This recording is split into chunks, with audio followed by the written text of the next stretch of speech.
believe it or not, warmer weather is right around the corner. Really? Is it coming? Doesn't feel like it, but before we know it, it's going to be time to start hitting the water. Whether it's boating, kayaking, or stand-up paddleboarding, we all need to be aware of the dangers of being on the water. We need to stay safe. So joining us with tips on how you can do that is Luke Spencer. He's the owner of Clackamas River Outfitters. Good morning, Luke. Thanks for coming. Good morning. Yeah, thanks for having me. Appreciate it. Yeah, when you go out and do these outdoor activities on the water, what's the number one thing to think about?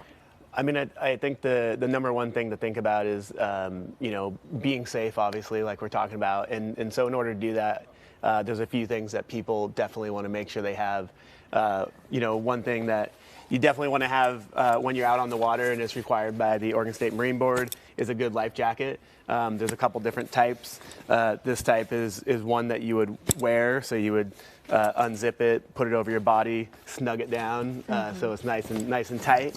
Another one here. Yeah, you were showing me this one in the commercial break. I was like, this is really cool. I've never seen one like this. Yeah, so this is a life preserving life jacket that you'd wear around your waist. It's inflatable, so if you needed to use it, you would pull the yellow little tab there, and it would inflate. Okay. The cool thing about that sort of life jacket is that, you know, if you're in your bathing suit, your shorts, or your bikini, you're still able to get a nice tan. Right. And so people really like that. It's light, it's compact, and it makes it easy to wear. So no, that's great. Because I'll fess up. There have been times where I don't want to put a life jacket on because I'm trying to get out there and get some sun. So, yeah. You know, this you pretty much wear like a fanny pack. You do, and the best life jacket is the one you have on, right? Right, so, right. That's a key point to this. Yeah. You know, other things to consider when you're out there. And I brought this for you. This is a safety, it's a marine whistle. And so people usually put that in their life jacket. Should I blow it? Yeah, blow it. Plug your ears, control room. Okay. Wow. Yes, that was not very loud, but it can get a lot louder. So. Yeah, so you're also required to have that by the Oregon State Marine Board. So you want to have that on you. One other piece that is required as well is your water access permit for Oregon. So if your boat or craft is over 10 feet, you're going to want to have that. If the Marine Sheriff comes up to you and asks you, do you have your Coast Guard approved life jacket, your whistle, and your water access permit, he's going to want to see all those items. So. Yeah, another thing, when we talk about permits, you need to know the rules of the water as well, correct? Yeah.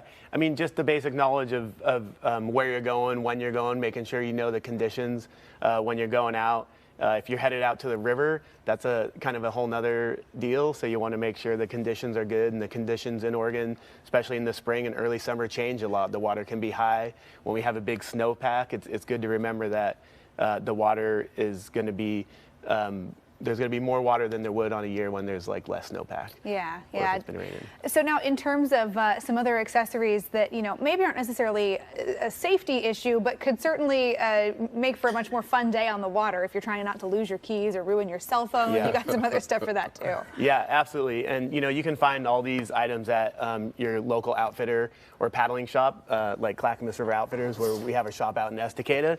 But this is a dry bag, so I would say this is an item that you want to always carry with you. In here, I'll usually have some kind of a layering, sun layering, or you know, insulation, sunblock. Obviously, we don't need it right now, as the weather guy was talking about. It's pretty cold and rainy, but it won't be soon. Yeah. And so sunblock is good to have. That first sunburn of the season is always a good reminder. Yeah. But yeah. Yeah, water. I would say always bring water, because you're going to get thirsty. And you know, for the dry bags, just knowing how to close them. So we say roll them 3 times and clip. And you can clip this onto your paddleboard, onto your kayak, or whatever you're using.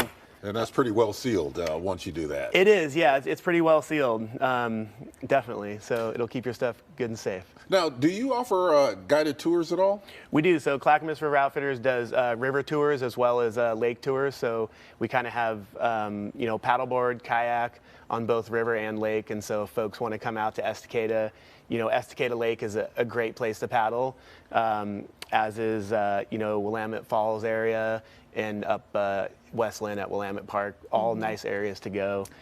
and going out with a guide, you know, if you don't know that part of the river very well, or if you don't know the area, having someone there who knows the conditions and really knows how to keep everybody safe on the water, that can be important. Really important. Yeah, All right. absolutely. Well, thanks, Luke, for coming in and giving us some tips, letting us know what you offer at Clackamas River Outfitters.